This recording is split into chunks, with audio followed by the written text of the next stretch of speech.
Hi, welcome back to Everyday Makers. Thanks for watching today's video. Got a little holiday tip for you concerning putting up your Christmas tree.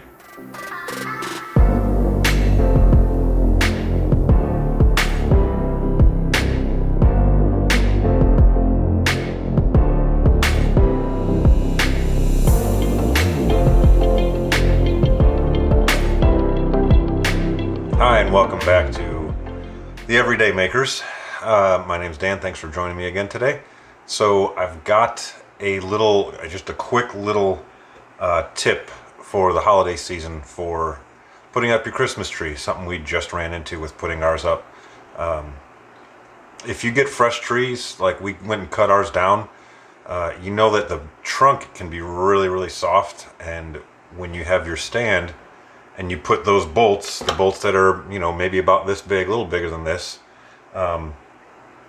put those into the tree, they can sink way in there, and it just feels soft and doesn't feel sturdy. So we put ours in, got it decorated and everything, and then we wanted to slide it a little bit. When we slid it, those bolts sank in more, or some pressure leaned too much, and it started to fall over. And I had them cranked in all the way. So thought about a way to fix that, and I came up with this.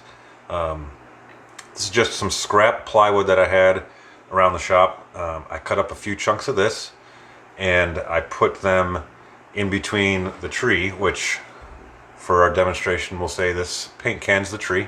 Use your imagination. Put them right against the tree, and then put the bolt into that. So then we had something nice and dry and firm to push into, and then there's a lot more surface area pushing onto the tree and holding it up, and that fixed it right away.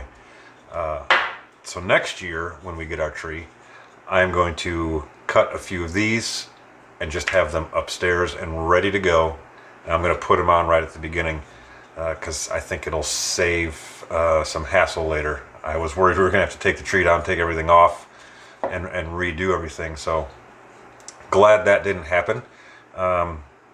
So tip for you, when you're getting your tree, get these little 1 inch by 3 inch,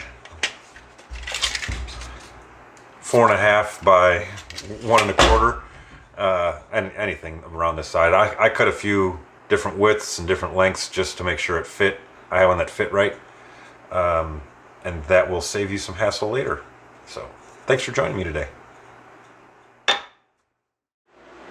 Thanks for watching today. Make sure you like, share, and subscribe. See you next time.